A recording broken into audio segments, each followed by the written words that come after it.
Depuis des milliards d'années, les animaux jouent un rôle indispensable dans la vie de l'homme et, dans ce monde, chaque animal représente un dieu. Les dieux béniront l'humanité lorsqu'elle atteindra un certain âge. Aujourd'hui, c'est le jour de cet événement important. Sophia Riller hérite officiellement du pouvoir d'un des milliers de dieux. 6 camarades de classe ne l'aiment pas à cause de ses cheveux roux. Sophia tire la carte qui lui est réservée. Comme elle manque de confiance en elle, elle veut tirer la carte du dieu taupe pour rester dans l'ombre. Malheureusement, la carte de Sophia est le dieu gorille, qui est à l'opposé de sa personnalité. À l'heure du déjeuner, ses amis demandent quelle carte Sophia a reçue. Tout le monde pense que, quel que soit le choix de Sophia, il n'est pas aussi bon que celui de Carissa. Heureusement, une personne âgée célèbre vient à l'école à ce moment-là, ce qui attire leur attention. Sophia en profite pour aller déjeuner ailleurs. Dans cette école royale pour les enfants de nobles, c'est très grand. Les élèves sont formés à tout ce qui se fait de mieux dans le monde pour qu'ils n'aient pas à s'inquiéter de leur avenir. Sophia s'est rendu compte que les garçons essaieraient de nouer des relations afin d'avoir du soutien après l'obtention de leur diplôme, tandis que les filles chercheraient à épouser des hommes riches et puissants. La hiérarchie ici est déterminée par le statut social de la famille. Comme Sophia est seulement la fille d'un comte d'une région reculée, elle est souvent victime d'intimidation. Elle sortait une pomme pour le déjeuner, mais elle l'a écrasée sans s'en rendre compte. Bien qu'elle ait reçu la puissance extrêmement forte du gorille, elle ne peut pas la contrôler. Depuis qu'elle a reçu cette bénédiction, elle a accidentellement détruit de nombreuses choses. Après avoir parlé avec le directeur, celui-ci a également été choqué par la carte de Sophia. Il a dit qu'il s'agissait d'une capacité très rare que presque personne n'avait obtenue. C'était la première fois qu'il voyait quelqu'un tirer une carte de gorille comme celle-là. Selon les archives, elle est si rare qu'elle n'apparaît qu'une fois tous les 50 ans. On raconte que la bénédiction du dieu gorille est la plus puissante parmi les capacités de combat. Sa force physique est 7 fois supérieure à celle d'un humain et sa force de préhension est également très élevée, dépassant les 500 kg. Alors que Sophia réfléchissait, un petit écureuil est soudainement apparu pour quémander de la nourriture. Sophia lui a donné un gâteau. Dans l'après-midi, après l'école, elle est allée voir le directeur pour demander ce qui se passait. Il lui a dit qu'il y avait une lettre d'invitation pour être recrutée par les chevaliers royaux. Elle ne serait pas obligée de rejoindre immédiatement. Cependant, c'était une bonne opportunité de développement. De plus, elle devait réussir l'examen d'entrée. Si elle le réussissait, elle devrait acquérir de l'expérience en tant qu'apprentie chevalière. Sophia demanda pourquoi il l'avait choisie. Le directeur répondit que la personne bénie par le dieu gorille devait naturellement appartenir à la classe des guerriers. Par le passé, des personnes comme elle étaient également devenues des guerriers. Chevalier royal, cela sonnait noble, mais c'était trop prestigieux pour quelqu'un ayant une faible estime d'elle-même. Mais si elle refusait, elle risquait d'être arrêtée pour avoir défié les ordres du royaume.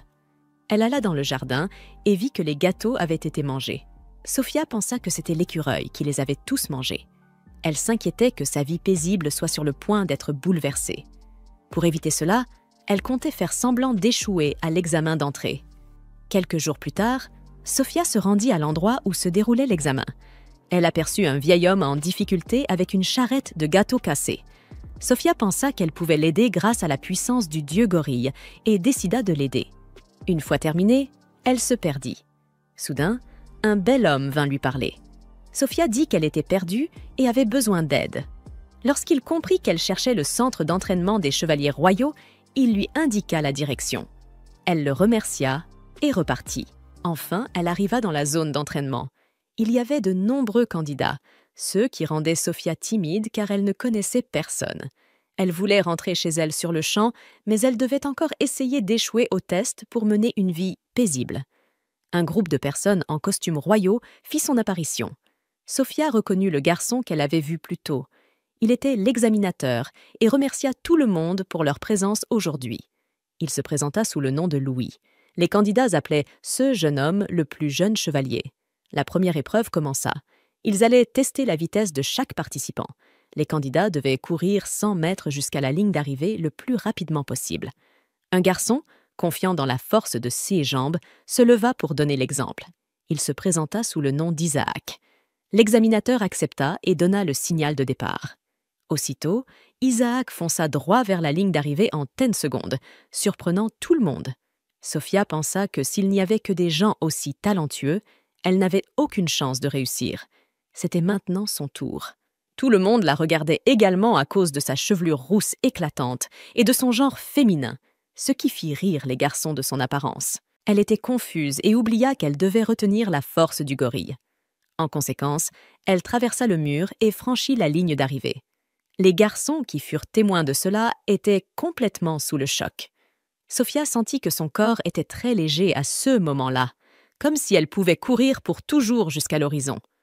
L'épreuve suivante consistait à grimper à une tour et à se balancer sur une corde. Louis chronométrait leur descente. En voyant cette scène, Sophia eut très peur à cause de la hauteur. Les garçons se bousculaient, n'osant pas tenter l'épreuve. Quand Eddie passa en premier, il glissa facilement sans aucun problème. 6 mouvements étaient rapides et il était totalement sûr de lui. Sophia admirait les capacités d'Eddie lorsqu'elle découvrit qu'Isaac avait très peur du vide. Elle s'approcha pour le rassurer et lui proposa de l'aider à descendre.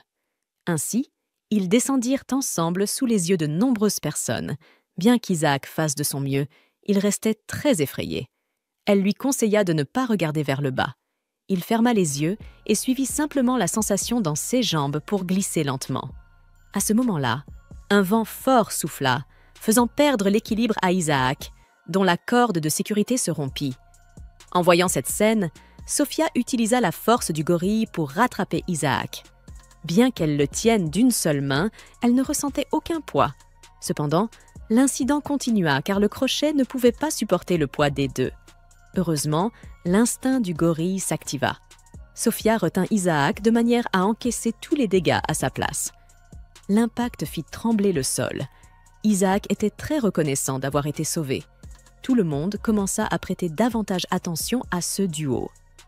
Louise annonça que la compétition allait continuer et demanda à tout le monde de se remettre en place. Sophia fut appelée ailleurs car elle avait une blessure au bras. Cependant, grâce à la bénédiction du dieu gorille, elle ne ressentait aucune douleur.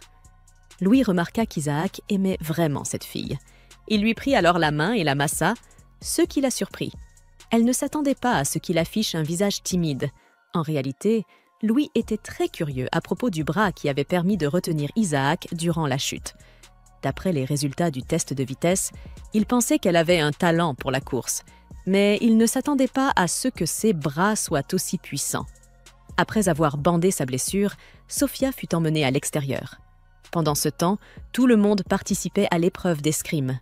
Tout le monde était fatigué, mais avait encore assez d'énergie pour casser les armes des autres. Sophia était secrètement soulagée d'avoir été appelée à l'infirmerie, car cela signifiait qu'elle ne participerait pas à ce test. Elle pensait peut-être avoir échoué. Cela signifiait qu'elle avait accompli son objectif en venant ici. Cependant, elle ne pourrait plus revoir Louis. Elle se rappela qu'ils appartenaient à des classes sociales différentes, donc ils ne pouvaient pas tomber amoureux. Elle retournerait à sa vie normale, comme elle l'avait souhaité. L'après-midi, après que tout le monde eut terminé l'épreuve, ils furent renvoyés chez eux pour attendre les résultats. Louis remercia Sophia pour ses efforts aujourd'hui. Grâce à elle, personne n'avait été blessé. Isaac accourut avec une expression inquiète et lui demanda comment allait sa blessure. Il s'était inquiété pour elle depuis le début du duel à l'épée. Sophia le rassura et lui dit qu'elle allait bien, ce qui le soulagea. Louis dit à Isaac de remercier correctement Sophia et le complimenta aussi sur ses belles jambes, en espérant qu'ils pourraient travailler ensemble à l'avenir. Sur le chemin du retour, les deux louèrent Louis pour être si merveilleux. Isaac connaissait déjà Louis. À 15 ans, Louis faisait déjà partie de l'escouade d'apprentis chevaliers, contrairement à eux qui devaient attendre une bénédiction pour participer à l'examen. Il était l'héritier d'une famille qui produisait des capitaines chevaliers depuis des générations. Son talent à l'épée était le meilleur de l'escouade, mais Louis n'était pas arrogant. C'est pourquoi tout le monde l'aimait. Isaac l'admirait tellement qu'il avait tenté de rejoindre l'escouade pour suivre son exemple. En entendant cela, Sophia l'admira encore plus car il avait un but clair à atteindre, tandis qu'elle-même ne souhaitait qu'une vie paisible, ordinaire. Cette bénédiction de guérilla aurait dû revenir à des personnes de forte volonté comme Louis. En chemin, ils aperçurent par hasard Eddie en train de se faire harceler. Les brutes l'avaient traité de bâtard. Les brutes riaient de cela. Alors Sophia et Isaac intervinrent. Ils demandèrent à Eddie de venir avec eux. En entendant cela, les brutes prirent Sophia pour cible et l'attaquèrent, mais Isaac bloqua le coup de poing. Eddie ne voulait pas causer de problèmes ici, mais il ne pouvait pas laisser ces brutes faire du mal aux autres. Chacun des harceleurs reçut une bonne leçon de la part des trois.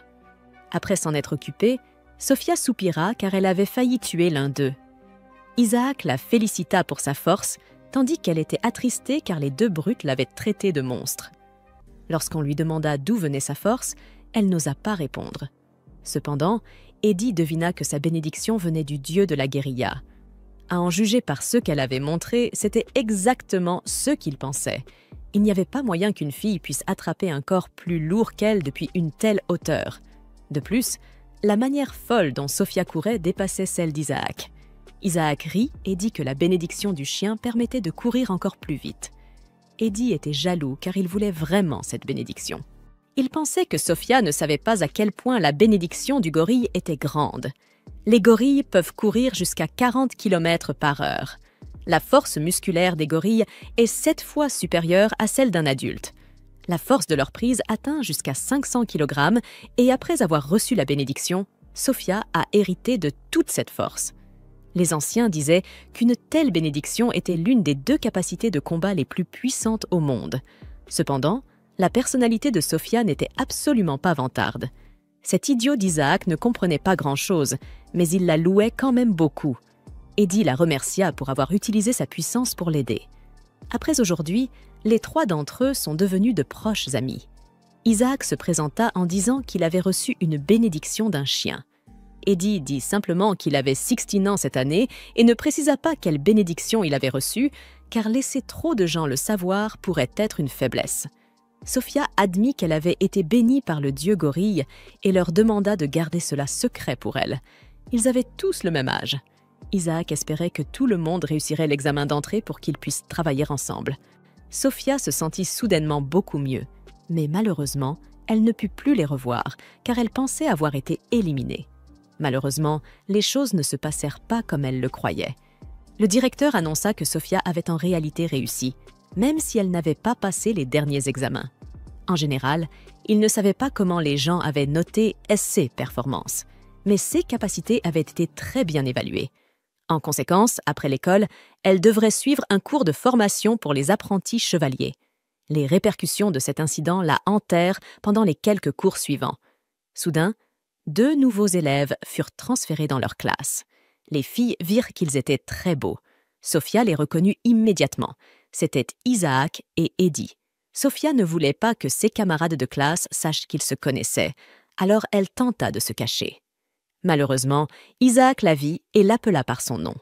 Sophia sourit maladroitement et fit ses adieux à sa vie scolaire paisible.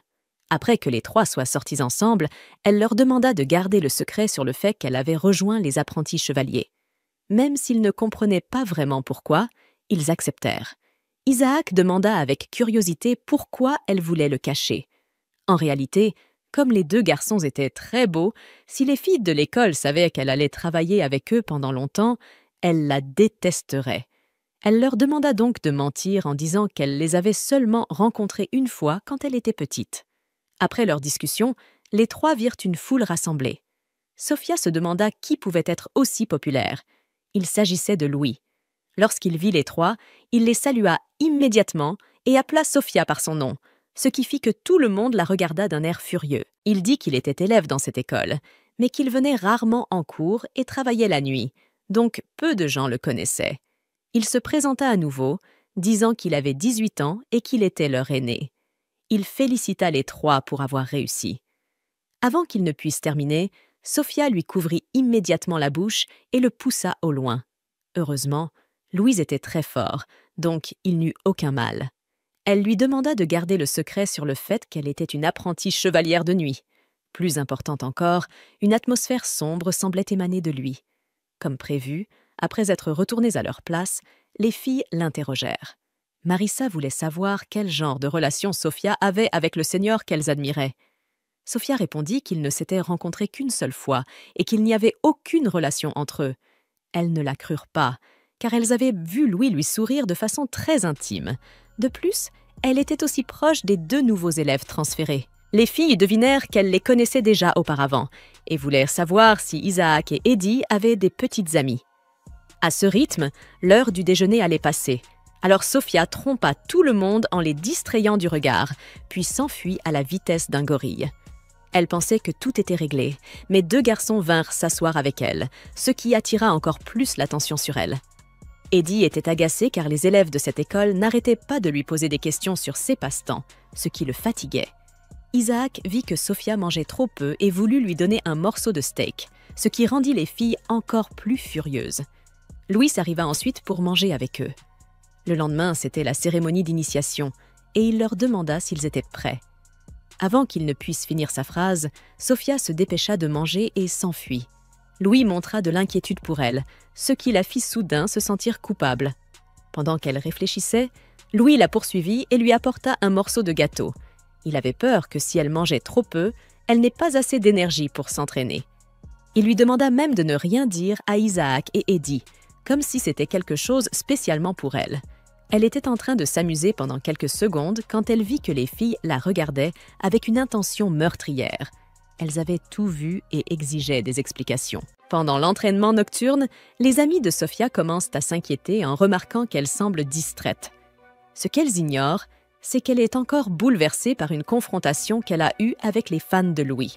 Elle ne s'attendait pas à ce qu'il vienne jusqu'à son dortoir pour l'interroger sur sa relation avec lui. Pour éviter les conflits, elle avait inventé une histoire selon laquelle elle et Louis se connaissaient depuis l'enfance, car leurs parents étaient amis. Carissa, satisfaite de cette réponse, s'était éloignée après avoir qualifié Sophia de « peu raffinée », une remarque qui hante Sophia tout au long de la journée. Bien qu'elle ait réussi à désamorcer la situation, Sophia n'arrivait pas à oublier l'insulte. 6 pensées tourbillonnaient autour des paroles de Carissa. Elle en vient à se dire que Carissa n'avait pas tort, car Sophia avait toujours été désordonnée, anormalement grande et trop maigre. Et maintenant, avec en plus la force d'un gorille, elle se sent plus déplacée que jamais. Comparée à Louis, elle n'avait rien de spécial. Les filles ne devraient même pas être jalouses. Quelqu'un comme elle ne mérite même pas son attention. 6 pensées sont interrompues lorsque l'attention est appelée pour la nuit. Le grand maître Ernst entre dans la cour, sa présence captant immédiatement l'attention. Il se tient devant le groupe et les félicite d'avoir réussi les examens nocturnes et de leur volonté de servir le royaume. Il leur rappelle qu'en tant que chevaliers, ils doivent maintenir une image noble et raffinée. Tout manquement à cela déshonorerait le nom des chevaliers. Le discours suscite de l'anxiété chez Sophia. Tout le monde autour d'elle semble fier de faire partie de l'ordre, arborant leur titre avec fierté. Pendant ce temps, elle se sent comme une imposture. Son cœur se serre encore plus lorsque le grand maître Ernst la réprimande pour ses mèches rebelles, la figeant d'horreur et de gêne. Ce soir-là, de retour dans son dortoir, elle se tient devant le miroir et tente de réparer elle-même ses mèches. Mais le résultat est catastrophique. Son essai pour arranger ses cheveux se termine en un désastre inégal. Et pire encore, elle casse accidentellement les ciseaux à cause de sa force incontrôlable. Le lendemain, Sophia se rend dans la capitale royale pour trouver un vrai coiffeur. La place est animée par la fête, mais elle ignore la foule, concentrée uniquement sur son apparence. En passant devant une boulangerie, elle s'arrête, momentanément attirée par une tarte aux fraises en vitrine. Mais une voix familière l'appelle par son nom. Elle se retourne et voit Louis, surpris de la croiser dans la capitale. Gênée, elle cache rapidement ses mèches avec ses mains, mais lorsqu'il mentionne bien connaître le quartier, elle lui demande s'il peut lui indiquer un coiffeur. Louis la guide à travers les rues de la ville jusqu'à un petit salon discret. Sophia est surprise par l'apparence robuste du coiffeur. Il ressemble plus à un mercenaire qu'à quelqu'un qui coiffe des cheveux. Malgré tout, elle s'assoit comme il le lui demande et retire lentement l'écharpe qui couvrait sa tête. Au moment où il voit l'état de ses cheveux, l'homme la réprimande sévèrement pour sa coupe irrégulière.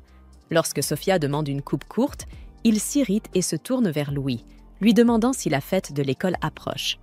Après que Louis confirme, l'homme dit à Sophia qu'il conservera sa longueur actuelle, mais qu'il réparera les dégâts en taillant sa frange et en coupant les parties abîmées pour lui donner une apparence propre et soignée. Rassuré d'être entre de bonnes mains, Louis quitte le salon puisqu'il doit encore effectuer sa patrouille. Pendant la coupe, Sophia s'endort sur la chaise. Lorsqu'elle se réveille, elle cligne des yeux devant le miroir, incrédule. 6 mèches inégales et hachées ont disparu, remplacées par une coupe nette et stylée qui encadre parfaitement son visage. 6 cheveux autrefois indisciplinés tombent désormais en douces vagues, et pour la première fois depuis longtemps, elle peut voir clairement son reflet. Le coiffeur lui dit franchement qu'elle a un joli visage et que, si elle prenait un peu plus soin de son apparence, elle pourrait être absolument magnifique. Avant qu'elle ne puisse vraiment assimiler ses paroles, Louis revient dans le salon et sourit immédiatement en la voyant. Il la complimente, visiblement ravi du résultat.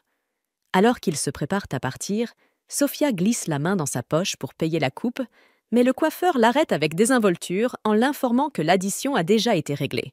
Elle rattrape Louis, qui avoue avec un air gêné qu'il a payé. Il explique qu'il se sent en partie responsable de la réprimande qu'elle a reçue. S'il avait remarqué la longueur de ses mèches lors de leur précédente rencontre, peut-être n'aurait-elle pas eu à en souffrir. Payer la coupe est, à ses yeux, une manière de s'excuser de ne pas avoir été un bon aîné pour elle. Alors qu'il traverse la ville, Sophia sent une chaleur naître sous sa gêne initiale. Louise est attentionnée d'une manière qui la prend toujours au dépourvu.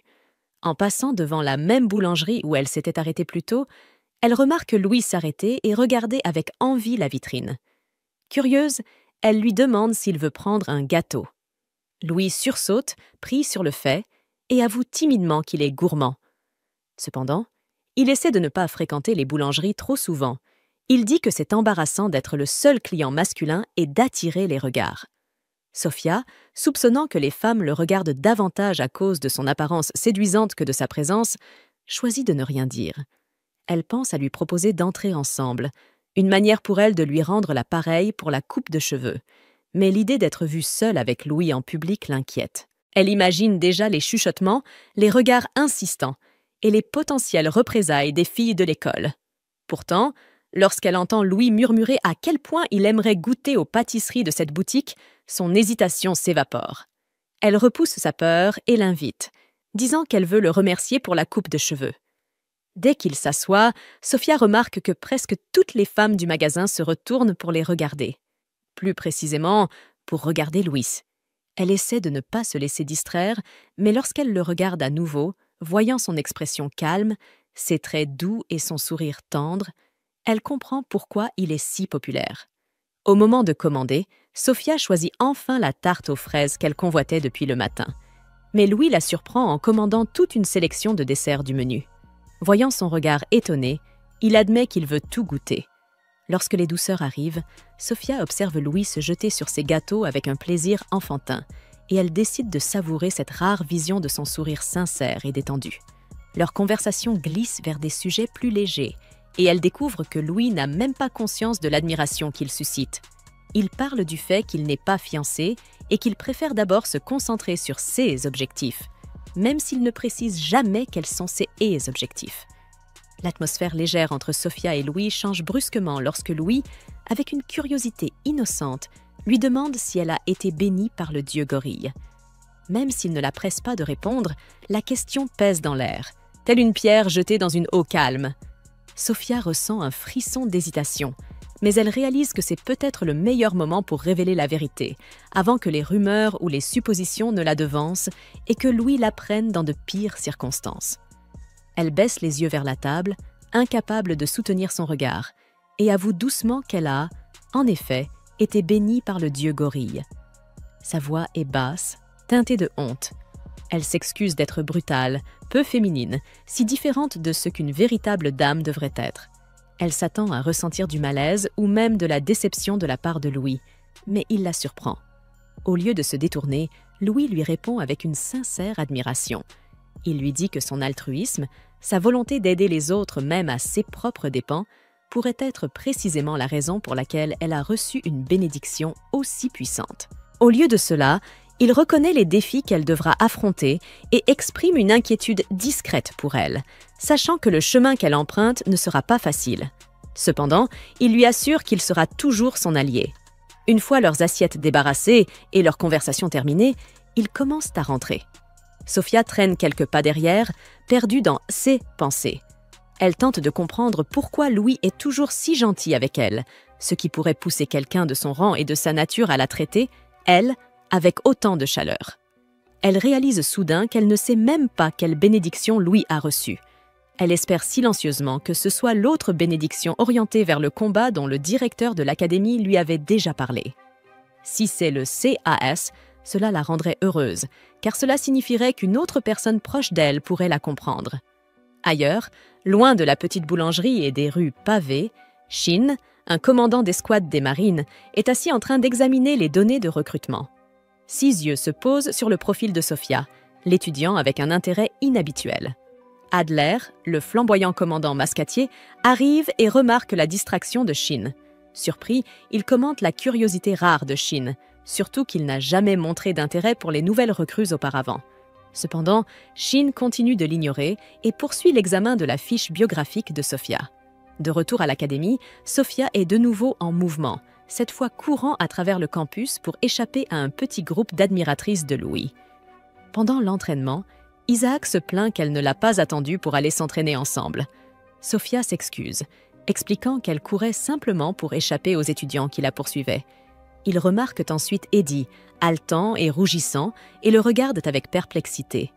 Eddie leur dit alors de ne pas le juger car sa bénédiction ne lui accorde pas d'endurance supplémentaire. Ils passent ensuite à l'entraînement au mousquet. Sophia et Isaac peinent tous deux à manier cette arme inconnue, tentant d'en comprendre le poids et le mécanisme. Alors que les recrues reçoivent des gilets de protection spéciaux, Adler arrive en descendant du ciel, flottant sans effort grâce à sa bénédiction qui lui permet de voler. Il remarque que le terrain est rempli de jeunes chevaliers et décide de rester pour observer. Un par un, les apprentis prennent leur tour. Eddie se démarque rapidement.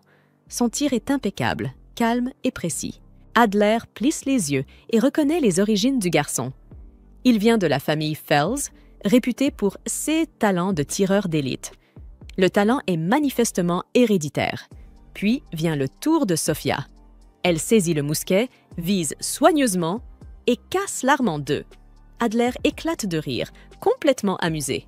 Au lieu de la réprimander, il s'approche d'elle et lui dit qu'il est déjà au courant de sa bénédiction, laissant Sophia stupéfaite, puisqu'en théorie seuls Louis, Eddie, Isaac et le directeur de l'académie étaient censés être au courant. À la fin de la séance, Adler décide d'offrir un spectacle. Grâce à son pouvoir de volume, il s'élève au-dessus du terrain d'entraînement, observant toutes les cibles d'un point de vue aérien. Avec panache, il dégaine son mousquet et tire. Chaque tir atteint parfaitement sa cible. Adler profite de l'admiration générale et reste suspendu dans les airs, un sourire confiant aux lèvres. Il met les jeunes chevaliers au défi d'atteindre, un jour, son niveau de maîtrise, les encourageant à viser de tels exploits lorsqu'ils deviendront des chevaliers confirmés.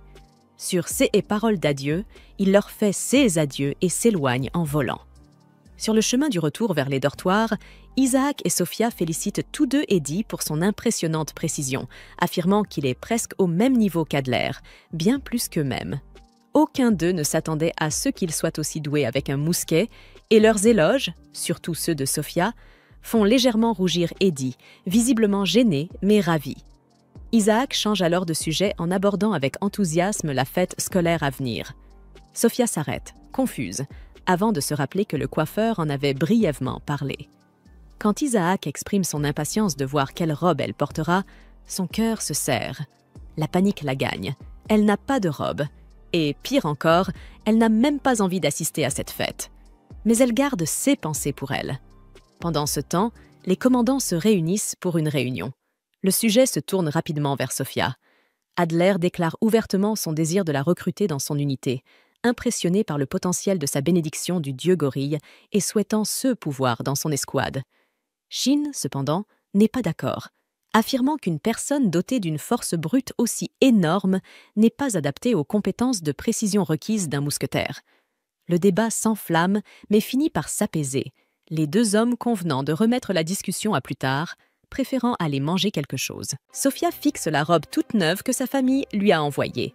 Elle avait envoyé un message à ses parents pour leur demander une robe pour la fête à venir, mais elle espérait qu'il lui enverrait une ancienne, discrète, qui lui permettrait de se fondre dans la foule. En réalité, elle n'a aucune envie d'assister à l'événement, mais elle craint que son absence n'attire les critiques de ses camarades. Dans un soupir résigné, Sophia referme le couvercle de la boîte, décidant de ne pas porter la robe rouge éclatante. La couleur est trop vive, trop voyante, et tout ce qu'elle souhaite, c'est passer inaperçu. Le soir de la fête, Sophia reste maladroitement dans un coin, vêtue d'une simple robe bleue qu'elle possède depuis le collège. Cette robe est rassurante, familière et surtout oubliable. Alors qu'elle garde les yeux baissés, Carissa l'aperçoit de l'autre côté de la pièce. Accompagnée de son cavalier, elle s'approche, une lueur moqueuse déjà visible dans son regard. Carissa reconnaît aussitôt la robe et la signale assez fort pour que les autres autour entendent. Son cavalier, Léo Hart, se présente poliment à Sophia, mais le moment est de courte durée. Carissa rappelle rapidement à Sophia que cette fête est destinée aux personnes accompagnées, laissant entendre que sa présence sans partenaire est embarrassante. Après quelques remarques cinglantes sur sa robe démodée et son air solitaire, Carissa s'éloigne, son rire moqueur flottant derrière elle. Humiliée, Sophia se dirige vers la sortie, regrettant d'être venue. Elle presse le pas, désespérée de disparaître, mais dans sa hâte, elle bouscule quelqu'un. En levant les yeux, elle voit Louis, une expression d'inquiétude sur le visage. Il remarque immédiatement ses yeux embués de larmes et l'empêche de partir précipitamment. Sophia tente de minimiser la situation, prétendant qu'elle a quelque chose dans l'œil. Mais Louis n'est pas dupe. Lorsqu'il insiste pour l'accompagner à l'infirmerie, Sophia hésite, puis finit par lui avouer la vérité. Elle s'en allait parce qu'elle ignorait qu'il fallait venir accompagner. En entendant cela, Louis lui sourit chaleureusement. Après un moment, ils retournent ensemble à la fête, cette fois en tant que partenaires. La pièce tombe dans un murmure discret, tous les regards braqués sur eux. Toujours détendu, Louis lui confie qu'il n'avait pas entendu parler de cette soi-disant règle non plus, et qu'il est heureux de l'avoir trouvée à temps. Sophia se rend compte, à travers les chuchotements et les regards autour d'eux, que bien que beaucoup se soient demandé si Louis viendrait, personne n'avait osé l'inviter. Il voulait seulement voir qui il choisirait. Alors qu'ils discutent avec aisance, Carissa et ses amis les observent de loin, rongées par la jalousie, déterminées à faire tomber Sophia, elles élaborent un plan. L'une des amies de Carissa s'approche de Sophia sous un faux air amical, lui tendant un verre qu'elle laisse tomber au dernier moment. Mais les réflexes rapides de Sophia sauvent la situation. Elle attrape habilement la coupe sans en renverser une seule goutte, laissant la fille stupéfaite. Déjouées, elles battent en retraite en maugréant entre elles. Louis, qui a observé toute la scène, félicite Sophia pour la manière élégante dont elle a géré la situation. Son compliment la laisse un peu à court de souffle et elle rassemble son courage pour lui demander pourquoi il avait été si sérieux plus tôt, lorsqu'il avait insisté pour qu'ils retournent ensemble à la fête. Baissant la voix pour que seule elle puisse l'entendre, Louis lui partage une information inquiétante qu'il a reçue. Il pourrait y avoir une bombe enterrée quelque part dans les environs. Même si cela pourrait n'être qu'une farce, la présence de tant d'enfants de la noblesse en fait une menace crédible. Il explique que les chevaliers avaient recommandé d'annuler l'événement, mais les nobles ont catégoriquement refusé, pensant qu'il ne s'agissait que d'une fausse alerte. Étant lui-même étudiant, Louis raconte que lui, Isaac et Eddie ont déjà commencé à enquêter sur cette menace. Il propose ensuite à Sophia de se joindre à eux dans leurs recherches. Ressentant une profonde responsabilité en tant qu'aspirante chevalière, Sophia accepte sans hésiter. Satisfait de sa réponse, Louis lui tend le bras, expliquant avec un léger sourire qu'il serait étrange que des partenaires à une fête ne marchent pas bras dessus, bras dessous. Sophia se fige un instant, la nervosité montant en elle. Mais elle prend sur elle et enlace timidement son bras au sien, une rougeur nette colorant ses joues.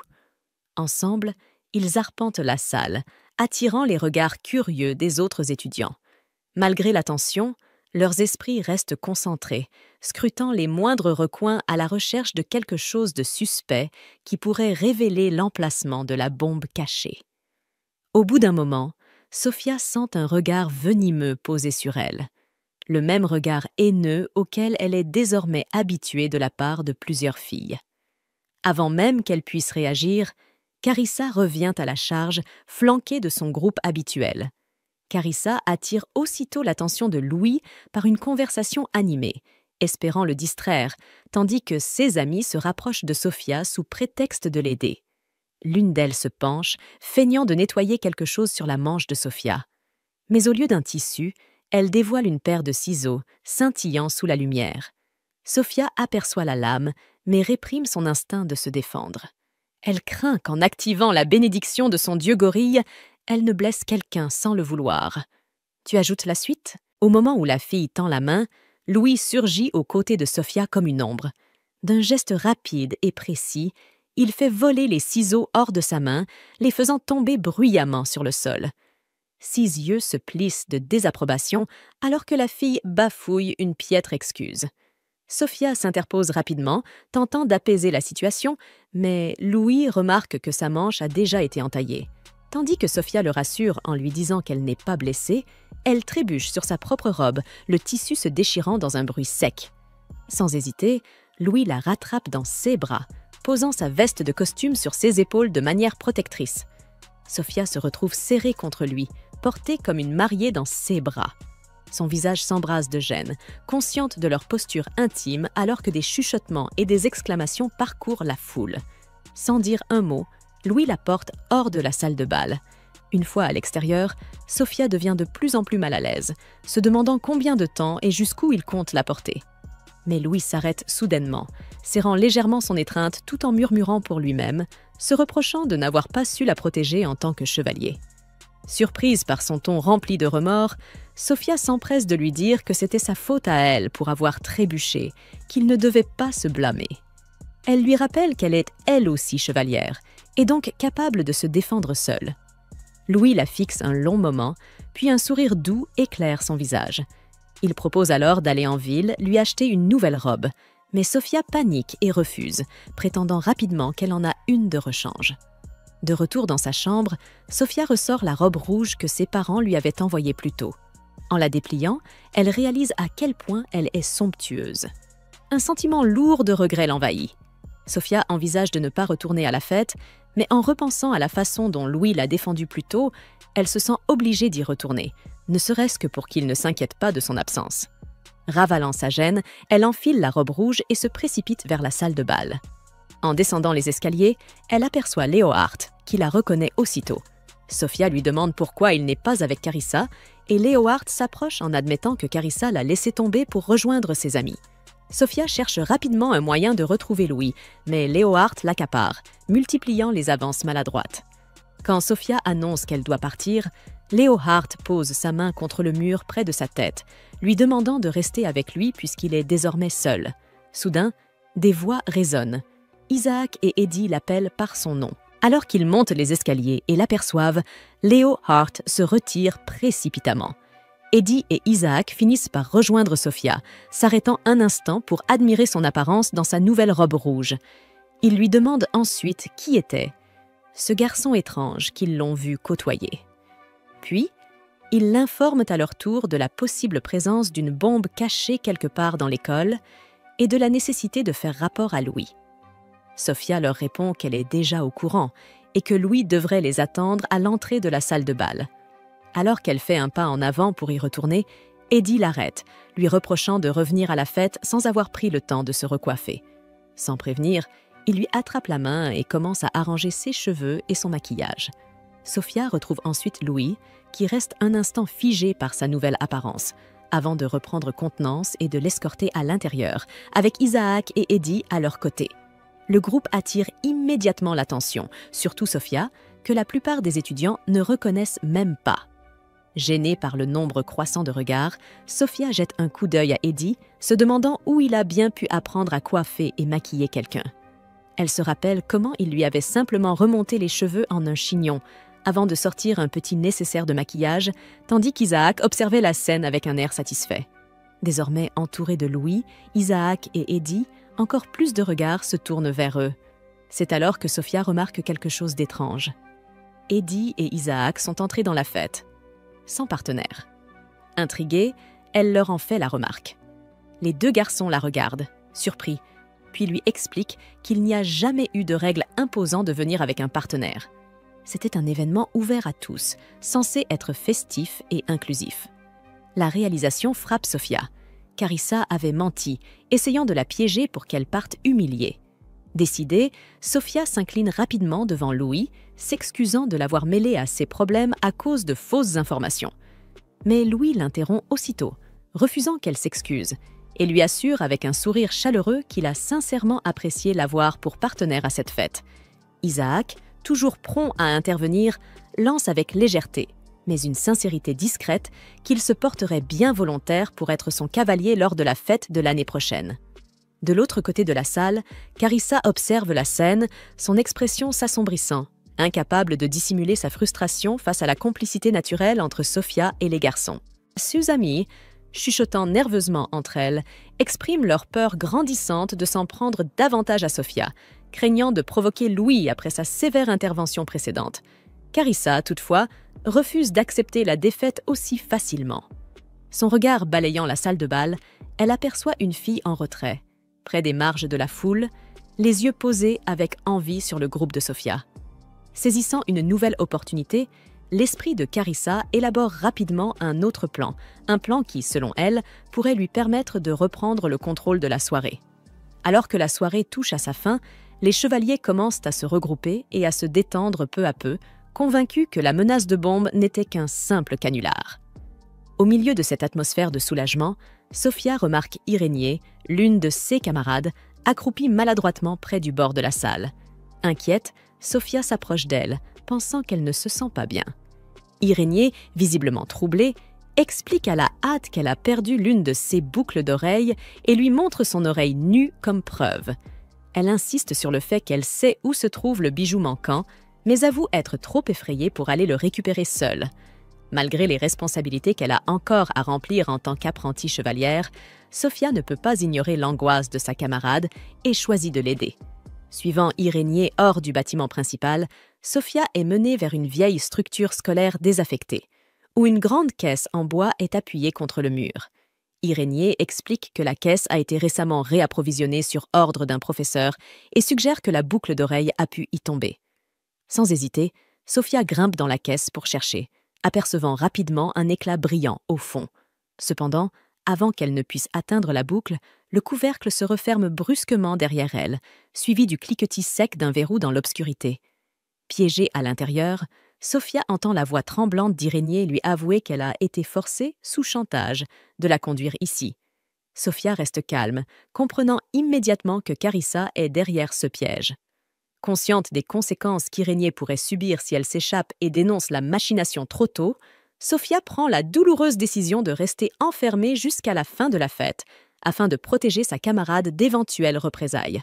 Cependant, son plan est vite bouleversé lorsque des voix inconnues se rapprochent de sa cachette. Leurs pas se font de plus en plus proches, et une horreur croissante s'empare de Sofia en comprenant que la caisse dans laquelle elle est enfermée est sur le point d'être déplacée. Elle sent son corps basculer alors que la boîte est soulevée et lutte intérieurement. Doit-elle rester cachée pour préserver le secret ou se libérer au risque d'attirer l'attention et de compromettre tout ce qu'elle voulait protéger? Ils amenèrent Sofia au 3e étage. Lorsqu'ils posèrent la boîte, l'un des hommes demanda à son collègue ce qu'elle contenait. Son collègue lui répondit que c'était une statue. Une fois les 2 hommes partis, Sofia donna un coup de poing dans la boîte pour s'en échapper. Mais elle se dit qu'elle ne pouvait plus retourner à la fête maintenant. Elle tenta de se rassurer en se disant que ce n'était pas grave. Il lui suffisait juste d'attendre un peu, et peut-être que tout le monde trouverait plus facile de parler à Lord Louis sans qu'elle soit là. Pourtant, cette pensée la rendit vraiment triste. Soudain, elle entendit un bruit approcher, mais ce n'était qu'un écureuil. Pendant ce temps, Eddie et Isaac étaient à la recherche de Sofia. Eddie était furieux et déclara qu'il allait certainement lui crier dessus pour avoir disparu si soudainement. À cet instant, Sofia se demanda pourquoi un écureuil était ici. Puis elle se rendit compte que c'était le même écureuil qu'elle avait nourri un jour dans le jardin. Elle se sentit chanceuse, car elle commençait à avoir peur d'être seule. L'écureuil lui fit un geste comme pour lui demander pourquoi elle ne sortait pas. Sophia répondit qu'elle devait rester ici jusqu'à la fin de la fête, pour qu'une certaine Rainey ne se fasse pas intimider par Carissa. Cependant, au fond d'elle, elle aurait aimé être aux côtés de Louis jusqu'à la toute fin. L'écureuil hocha la tête comme pour la réconforter. Elle continua à lui parler de ce qu'elle ressentait. En réalité, elle voulait partir maintenant, car aujourd'hui on l'avait rendue si jolie, et elle voulait que Lord Louis la voie un peu plus longtemps. Ce n'était pas qu'elle cherchait des compliments, mais simplement être auprès de lui la rendait heureuse. Mais si elle n'était pas là, d'autres filles auraient la chance de lui parler. Elle avait réellement pensé ainsi. Une partie d'elle ne voulait pas qu'il parle aux autres filles. Elle croyait que Louis ne s'intéressait à elle que parce qu'elle était sa cadette, et peut-être l'avait-il choisie comme partenaire de danse sur un simple coup de tête. Des feux d'artifice illuminèrent le ciel. Elle se demanda si Lord Louis les regardait à cet instant. Elle se demanda qui était avec lui en ce moment. Si seulement elle avait essayé d'être plus mignonne. Si seulement elle avait eu plus de confiance en elle. Si seulement elle avait eu plus de courage. Elle se demanda alors, était-elle déjà tombée amoureuse de Louis? Son cœur battait à tout rompre. Elle avait du mal à respirer. Était-ce cela? Aimer quelqu'un? Jamais elle n'aurait imaginé ressentir de telles émotions pour quelqu'un. Elle remercia l'écureuil de l'avoir écoutée et lui demanda de garder tout cela secret. Soudain, Sophia entendit un bruit fort à l'extérieur de la pièce, ce qui lui rappela que quelqu'un avait prévu de poser une bombe à la fête. Elle décida d'aller voir ce qu'il se passait. Elle n'était jamais venue au 3e étage de ce vieux bâtiment, et l'endroit lui donnait la chair de poule. Elle se demanda si le bruit qu'elle avait entendu plus tôt n'était pas simplement la fenêtre qui s'était ouverte à cause du vent. Mais, malgré tout, elle avait un mauvais pressentiment. Soudain, elle entendit 2 hommes parler. Ils se plaignaient des nobles.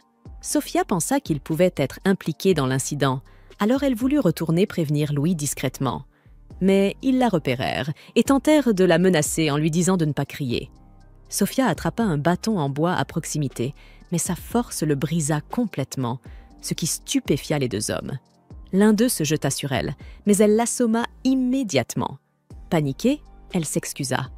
Ensuite, elle fit tomber l'arme des mains de l'autre homme et lui demanda s'il voulait être frappé de la même manière.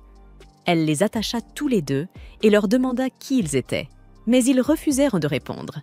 Sophia voulait aller avertir Louis de la situation, mais elle n'arrivait pas à les quitter des yeux. L'écureuil réapparut et lui fit signe de le suivre.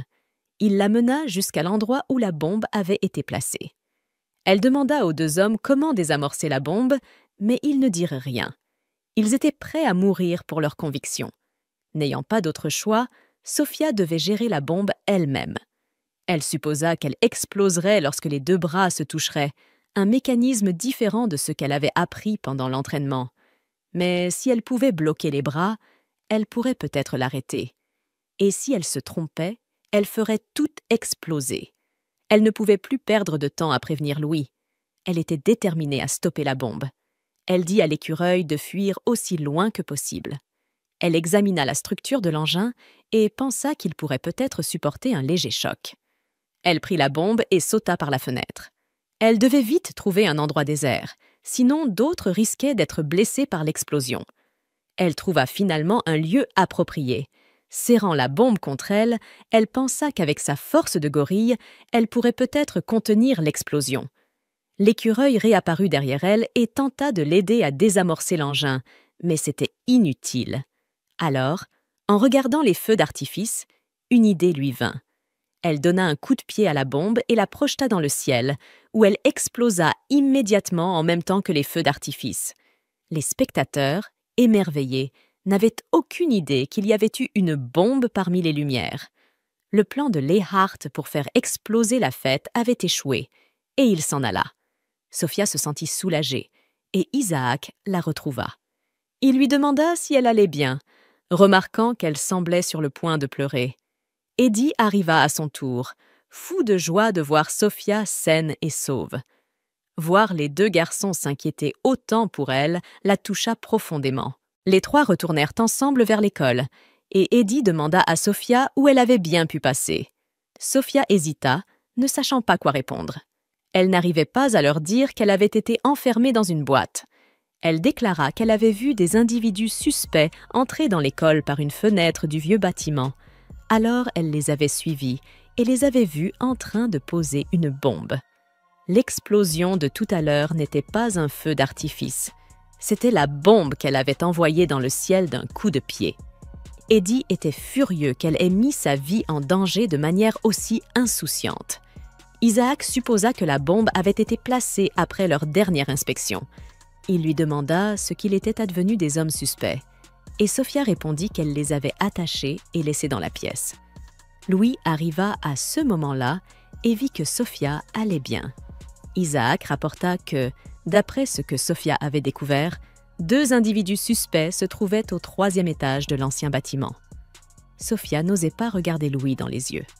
Elle s'excusa d'avoir quitté la fête aussi brusquement, sans prévenir personne.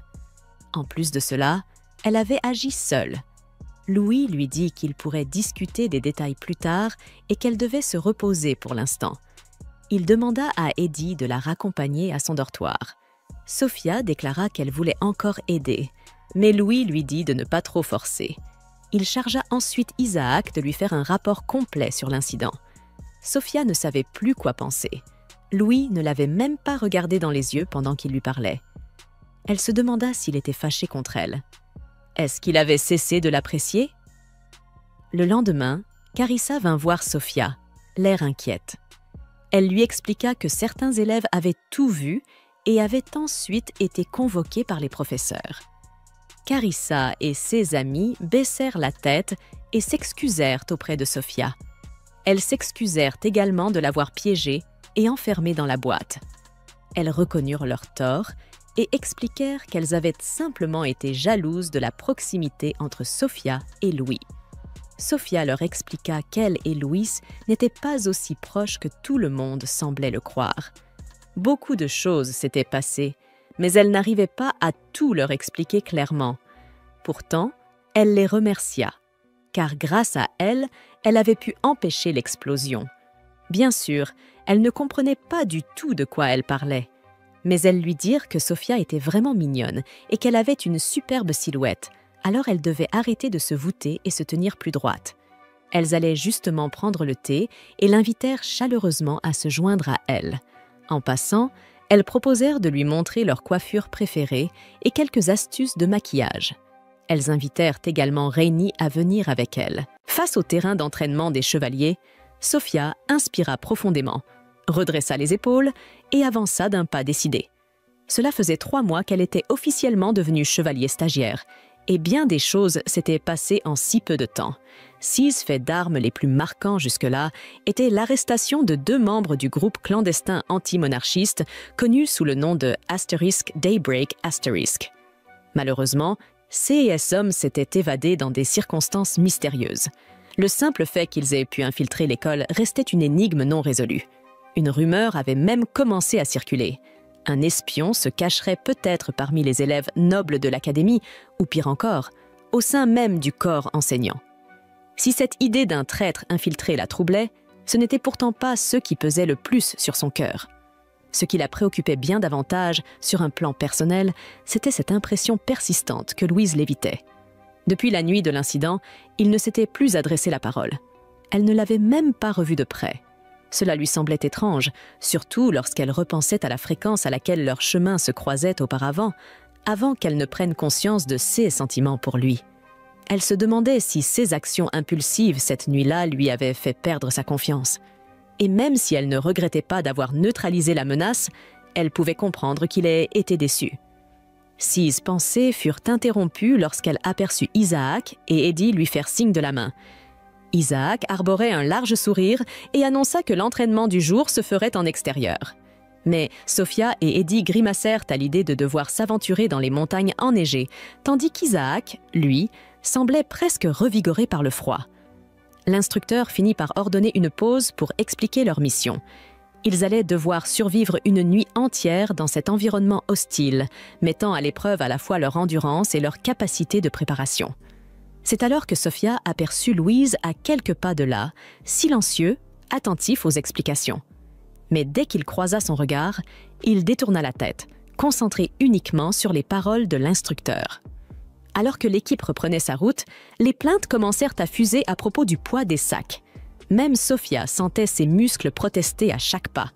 Elle jeta un regard en arrière et remarqua qu'Eddie avait de plus en plus de mal à suivre le rythme.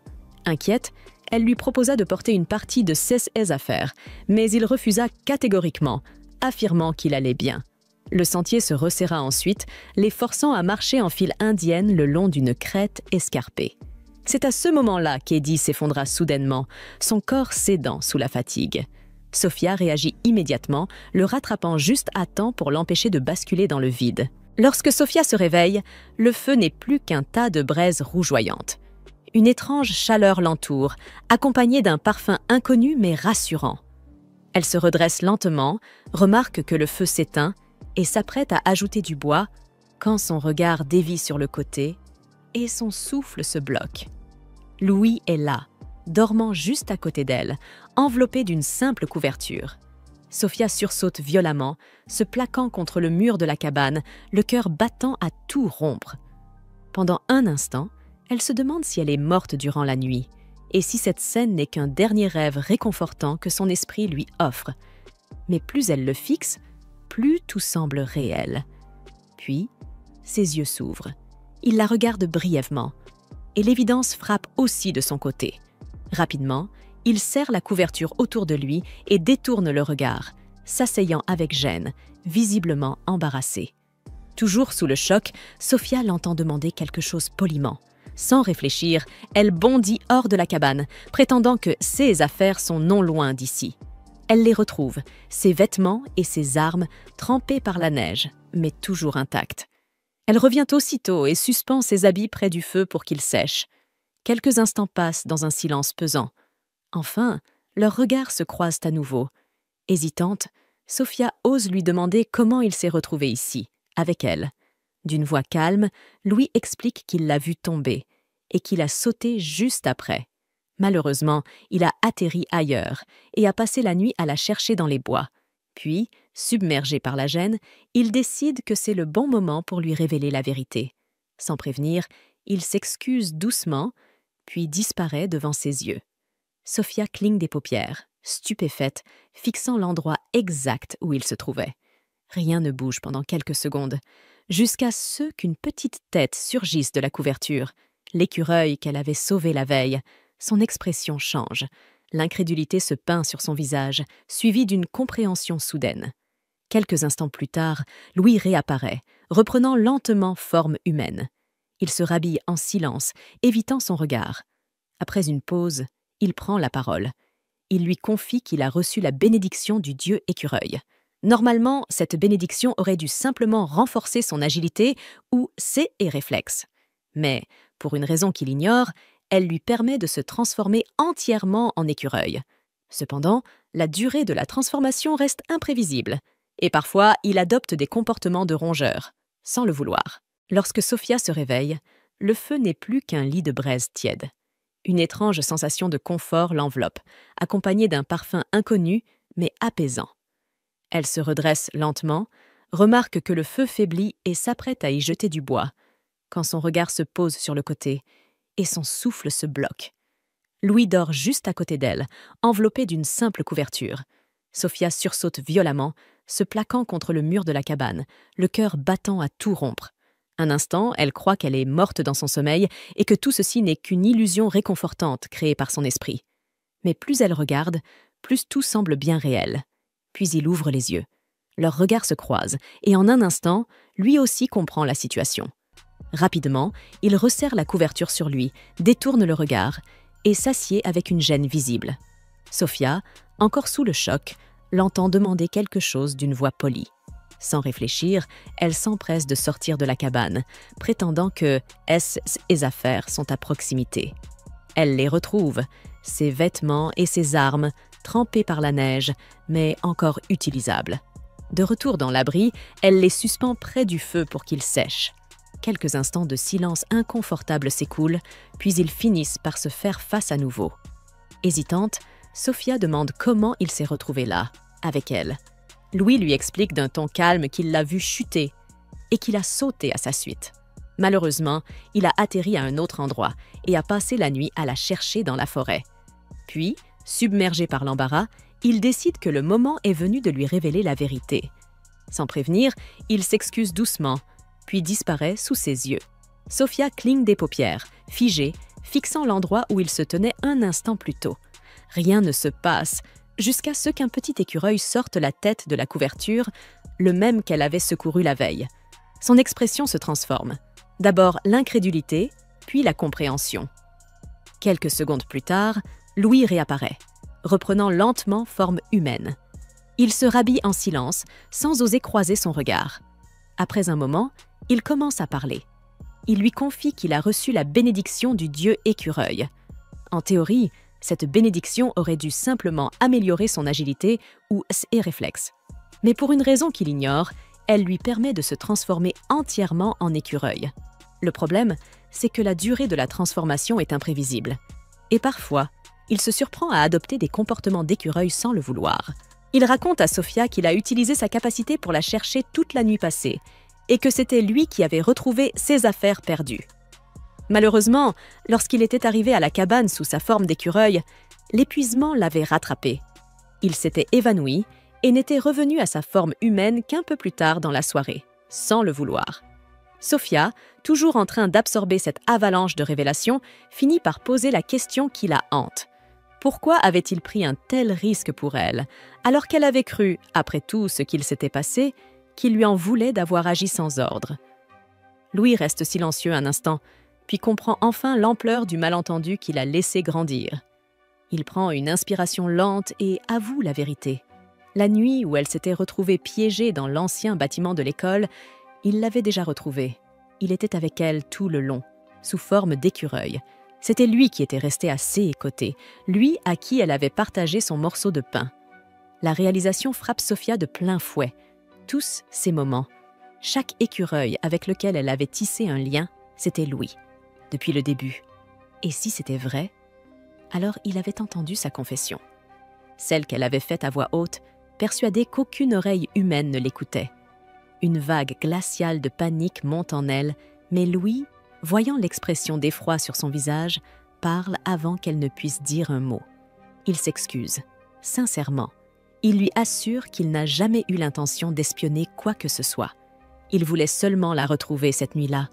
Sa voix se fait plus douce alors qu'il porte une main à son visage rougissant et avoue que ces mots l'avaient complètement pris au dépourvu. C'était la première fois que quelqu'un lui disait qu'il l'aimait. Sophia le fixe, stupéfaite.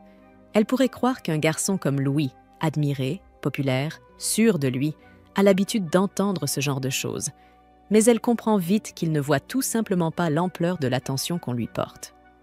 Louis continue, expliquant qu'après avoir entendu sa confession, son premier réflexe avait été de s'éloigner, de la laisser tranquille. Mais lorsqu'il avait compris qu'elle n'était pas seule dans le bâtiment, il était resté. Ce choix l'avait mené à découvrir la bombe. Sa voix devient plus basse, plus tremblante, alors qu'il raconte la peur qu'il avait envahie en voyant Sophia, prête à encaisser l'explosion pour sauver les autres. Il avait été stupéfait, émerveillé, reconnaissant. Mais malgré toute son admiration pour elle, il n'avait pas eu la force de l'affronter ensuite. Son courage l'avait touché, bouleversé même. Mais entre la déclaration qu'il n'avait pas su gérer, son propre sentiment d'impuissance et le danger immense qu'elle avait affronté seule, il s'était perdu. Et au lieu d'affronter tout cela, il s'était éloigné. Juste après avoir terminé son histoire, Louis plonge ses yeux dans ceux de Sophia et lui avoue qu'il l'aime. C'est en la voyant tomber de la falaise qu'il a compris à quel point ses sentiments étaient forts. Il se lève lentement du sol et s'approche d'elle, avouant qu'il avait toujours ressenti une attirance, mais que plus il la connaissait, plus il tombait amoureux d'elle. Il lui prend doucement le visage entre les mains et lui ouvre enfin son cœur, avec une timidité touchante. Il confesse qu'il se sent coupable d'avoir attendu qu'elle fasse le premier pas, même si, à l'époque, elle ne savait pas qu'il était l'écureuil. Mais soudain, il remarque une ombre de tristesse passer dans le regard de Sophia. L'inquiétude s'installe. Et s'il s'était trompé? Et si elle s'apprêtait à le repousser? Mais lorsqu'elle relève les yeux vers lui, c'est pour lui dire qu'elle l'aime aussi. Rassemblant son courage, Sophia lui avoue à son tour depuis combien de temps elle nourrit des sentiments pour lui, touchée par l'honnêteté qu'il lui a montrée. Elle lui confie aussi à quel point cela l'a blessée quand il a commencé à l'éviter après l'incident. Rien qu'à évoquer cette période, ses yeux s'emplissent de larmes. Elle avoue même avoir regretté de l'aimer, car cet amour lui avait apporté tant de peine. Sans attendre, Louis la serre dans ses bras, plein de remords. Il s'excuse de tout cœur, pour avoir mis autant de temps à comprendre ce qu'il ressentait, pour lui avoir fait du mal malgré lui. Il lui avoue qu'il avait peur. Peur d'être rejeté, peur que ces mots n'aient été prononcés que dans un moment de confusion. Alors qu'il s'écarte doucement, prêt à l'embrasser enfin, la porte du chalet vole soudain en éclats. Isaac surgit à l'intérieur, défonçant une partie du cadre dans sa précipitation. Sous le choc, Sophia pousse Louis d'un geste brusque. Elle panique un instant, puis reprend rapidement son calme. Elle se tourne vers Isaac, l'air incrédule, et lui demande comment il l'a retrouvée. Isaac, impassible, lui répond qu'il a simplement utilisé la bénédiction du dieu chien pour la suivre à l'odeur. Sophia soupire de soulagement, jusqu'à ce qu'Isaac lui fasse signe en direction du mur effondré. Ce n'est qu'à ce moment-là qu'elle comprend. Elle tourne la tête, et son cœur s'arrête. Louis est dehors, étendu dans la neige, allongé sur un tas de poudreuse fraîche, là où il a été projeté à travers le mur. Sophia murmure une insulte en retenant son souffle, craignant d'avoir blessé l'homme qu'elle aime, à cause de la force que lui a accordée le dieu gorille. Il haletait légèrement en expliquant que les dortoirs l'avaient envoyé en course jusqu'à la capitale royale et qu'il était revenu en toute hâte. Voyant l'expression intriguée de Sophia, il l'invita à l'aider à organiser une fête de Noël. La plupart des élèves avaient déjà quitté les dortoirs pour passer les fêtes avec leur famille, mais il en restait encore quelques-uns, et Isaac espérait égayer leur morale grâce à une petite célébration. Ils entrèrent dans la grande salle à manger, déjà pleine d'agitation. Quelques élèves accrochaient des décorations festives, d'autres préparaient à manger et installaient des boissons. Eddie accueillit Sophia avec un grand sourire et lui tendit une boule rouge brillante, lui demandant de l'aider à décorer. Elle sourit à son tour et se joignit à lui. Alors que la fête prenait forme grâce aux efforts de chacun, Louis fit soudain son entrée. Il tenait dans les mains un gâteau soigneusement emballé.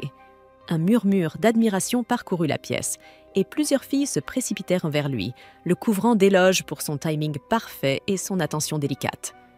Un peu à l'écart, Sophia, Isaac et Eddie échangèrent un sourire complice. Ils avaient l'habitude de voir Louis attirer les regards. Le cœur de Sophia fit un bond lorsqu'elle croisa le regard de Louis. Quand il la remarqua et lui adressa un sourire timide, ses joues s'empourprèrent. Elle se souvint très clairement de cette nuit où ils s'étaient tous deux avoués leurs sentiments. La chaleur dans sa poitrine céda la place à une bouffée d'angoisse. Les filles autour de Louis semblaient littéralement sous le charme. Si jamais leur relation venait à être dévoilée, elle deviendrait la cible des commérages, voire pire. Tentant d'échapper à son regard, elle se glissa discrètement hors de la salle. Mais Louis la suivit. Ils tentèrent d'échanger quelques mots, comme si de rien n'était, malgré le tumulte dans leur poitrine. Mais bien vite, un silence gênant s'installa entre eux. Finalement, Louis prit la parole. Il s'excusa de ne pas avoir agi comme il le devait avec elle. Ces paroles la déconcertèrent, jusqu'à ce qu'il s'approche et l'enlace doucement. Sophia se raidit d'abord, se rappelant comment elle avait autrefois projeté une cabine automatique par mégarde. Mais cette fois, elle ne bouge pas. L'étreinte est chaude, stable, rassurante, et pendant un instant, elle se laisse simplement porter par cette sensation. Finalement, elle se détache lentement de lui, et Louis cherche dans ses yeux une explication. Sophia tente de dire quelque chose, n'importe quoi, mais les mots se coincent dans sa gorge. Avant qu'elle ne parvienne à reprendre ses esprits, un petit groupe de filles repère Louis et accourt vers lui, l'appelant par son prénom et l'entraînant dans une discussion animée. La fête bat officiellement son plein alors que les élèves se rassemblent dans la grande salle décorée. Les rires et les bavardages emplissent l'air, mêlés au doux parfum de sucreries et de boissons chaudes. Louis reste entouré de ses admiratrices, leurs échanges légers et pleins d'entrain. Un peu en retrait, Sophia mange en silence son modeste repas, seule à une table. Eddie finit par s'approcher, jetant un coup d'œil à son assiette avec un brin d'inquiétude. Il plaisante sur la quantité ridicule de nourriture qu'elle a prise, puis adoucit sa voix et lui tend une petite boîte. À l'intérieur, un accessoire pour les cheveux, simple mais élégant. Sophia sourit, touchée par l'attention. Eddie explique qu'il l'a souvent vue attacher ses cheveux pendant l'entraînement et qu'il avait trouvé que ce bijou lui irait bien. C'était aussi sa façon de la remercier de l'avoir sauvée pendant l'exercice en montagne. Il hésite un instant, les joues légèrement roses, avant d'ajouter qu'il y avait aussi d'autres raisons derrière ce cadeau. Mais il refuse d'en dire plus, ce qui attise aussitôt la curiosité de Sophia. Elle le remercie avec chaleur et Eddie, visiblement embarrassé, prend poliment congé. Une fois son repas terminé, Sophia se lève pour porter son assiette au coin vaisselle. Un léger sentiment de culpabilité la rattrape. Elle n'a pas vraiment eu l'occasion de parler avec Louis. Son regard glisse vers la table des desserts, où plusieurs gâteaux trônent encore intacts. Une idée germe alors dans son esprit. À cet instant, Isaac s'approche, son énergie habituelle semblant un peu tempérée. Il lui demande doucement si elle apprécie la fête. Quand elle hoche la tête, il paraît hésitant, tripotant un sac qu'il dissimulait dans son dos. Après une grande inspiration, il l'invite à sortir un moment pour discuter en privé. Sur le patio, Isaac lui tend brusquement le sac, les joues en feu. Elle l'accepte sans hésiter et l'ouvre pour y découvrir une écharpe blanche en laine, douce et sobre, indéniablement choisie avec soin. Il lui explique qu'il a toujours admiré sa force tranquille. Même pendant l'examen de chevalerie, lorsqu'il descendait la tour, il avait senti qu'elle avait peur, mais elle était restée courageuse, pour lui. Et c'est ce courage-là qui lui avait donné la force de continuer. Prenant l'écharpe qu'elle tenait encore entre ses mains, Isaac la lui noue doucement autour du cou. Il tente alors d'exprimer ce qu'il ressent, mais les mots lui échappent. Il bute, cherche ses phrases. Et juste au moment où il s'apprête à se lancer de nouveau, un grand fracas l'interrompt. Un seau lui tombe droit sur la tête, envoyé accidentellement depuis le balcon par un professeur maladroit qui crie aussitôt ses excuses. Isaac, embarrassé mais bon joueur, lui assure qu'il va bien. Sophia, elle, rit doucement. Un éclat de rire léger comme un carillon dans la brise hivernale. Quand l'instant se calme, elle remercie Isaac pour son cadeau, ajoutant avec un sourire tendre qu'il est agréable de recevoir quelque chose d'un ami. Puis elle retourne en courant à l'intérieur, laissant Isaac, et le professeur, comprendre qu'il vient de manquer sa chance de lui avouer ses sentiments. La neige tombe doucement, enveloppant les terrains de l'académie d'un calme apaisant. Dans sa chambre, Sophia s'étire et pousse un soupir de contentement. La fête s'est mieux passée qu'elle ne l'aurait cru. Elle s'est amusée, et elle a même reçu des présents sincères de ses amis, ce qu'elle n'aurait jamais imaginé. Elle commence à réfléchir à ce qu'elle pourrait leur offrir en retour, mais comme toujours, ses pensées finissent par revenir vers Louis. Malgré tout, ils n'ont quasiment pas échangé un mot de la soirée. Il était constamment entouré et elle n'a jamais trouvé le bon moment. Un pincement discret se fait sentir dans sa poitrine, mais elle essaie de ne pas trop y penser. C'est alors qu'un léger coup se fait entendre à la porte. Surprise, elle se lève pour aller ouvrir et sursaute presque en découvrant Louis dans le couloir, visiblement hésitant. Ses yeux s'écarquillent. Elle jette un rapide coup d'œil à gauche et à droite, s'assurant que personne ne les voit, avant de le tirer à l'intérieur et de refermer la porte derrière eux. Ce n'est qu'à ce moment-là que l'idée lui frappe. Louis est dans sa chambre. Elle reste figée, ne sachant que faire. S'apercevant de son trouble, Louis propose de repartir, mais elle secoue la tête. Il peut rester. Il peut parler librement. Sans rien ajouter, Louis fouille dans son manteau et lui tend une petite boîte. Elle est soigneusement emballée et à l'intérieur repose un collier en argent, fin, orné d'un minuscule rubis rouge en son centre. Sophia retient son souffle, émue. Elle n'en revient pas qu'un bijou aussi délicat lui soit destiné. Louis lui confie qu'il avait d'abord voulu lui offrir une bague, mais qu'un élève plus âgé l'en avait dissuadé, même s'il ne comprend toujours pas pourquoi. Sophia comprend alors que Louis n'a probablement pas conscience de ce que signifie offrir une bague à une fille, mais son regard fuyant, ses gestes maladroits et la manière dont ses yeux reviennent sans cesse vers le collier trahissent son anxiété. Pour le rassurer, elle le met aussitôt autour de son cou. Le rubis capte la lumière et brille contre sa clavicule, ce qui fait sourire Louis avec soulagement. Il souffle, presque en chuchotant, que ce bijou lui va parfaitement. Il commence à prendre congé, mais Sophia, doucement, agrippe sa manche. Elle lui explique qu'elle a, elle aussi, quelque chose pour lui. Du gâteau. Elle en avait mis de côté pendant la fête, espérant le partager avec lui. Elle n'en avait pas eu l'occasion plus tôt. Mais maintenant, c'est le moment idéal. Les yeux de Louis s'illuminent. Il accepte volontiers l'assiette et commence à manger avec un plaisir non dissimulé. Il lui confie que peu de gens savent à quel point il aime les douceurs. Ce n'est qu'avec elle qu'il se sent assez libre pour en profiter sans craindre le regard des autres. Plus détendue, Sophia le remercie pour le collier, mais admet qu'elle se sent un peu coupable de ne pas lui avoir offert un vrai cadeau. Louis la rassure. Le gâteau lui suffit largement. Et comme elle semble encore troublée, il lui propose un marché. S'il peut lui donner une bouchée lui-même, alors ils seront quittes. Rougissante, Sophia hésite un instant, mais l'expression sincère et douce de Louis la fait céder.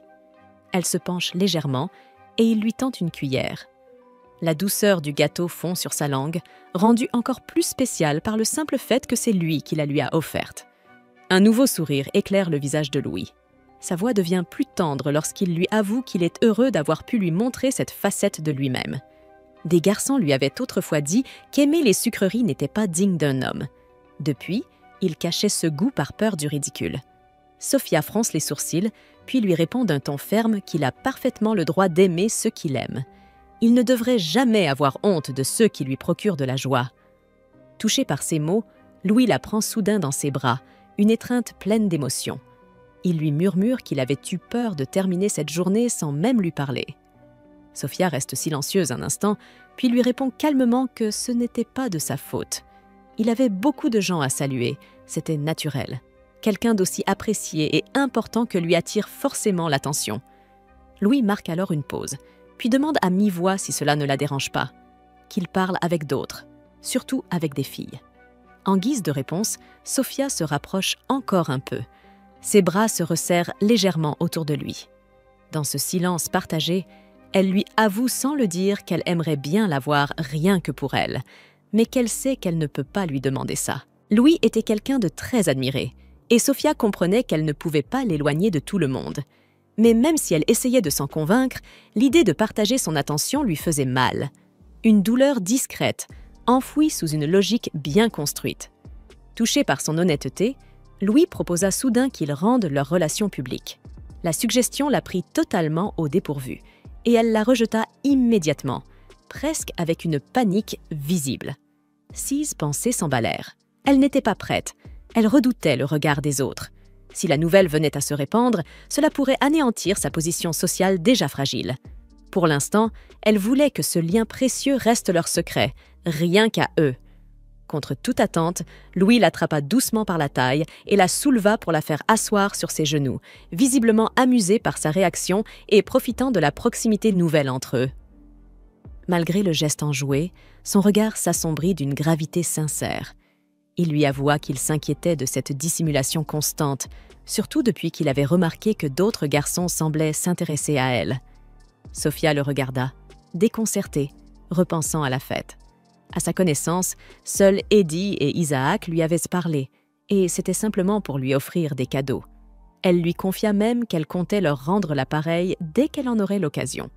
Louis proposa alors de l'accompagner pour ses achats, souhaitant offrir lui aussi des présents semblables à ceux qu'Eddie et Isaac lui avaient donnés. La remarque la déconcerta. Elle n'imaginait pas Louis vouloir une barrette ou une écharpe, surtout avec ses cheveux courts. Mais la pression de ses mains autour de sa taille lui rappela que ce n'était pas vraiment une question de cadeau. C'était de la peur de la perdre. Pour le rassurer, elle murmura d'une voix douce, presque timide, mais sincère. Elle ne pouvait pas tomber amoureuse d'un autre. Il n'y avait que lui. Son cœur appartenait à Louis. Ému par ses paroles, Louis relâcha son étreinte pour lui permettre de se tourner vers lui.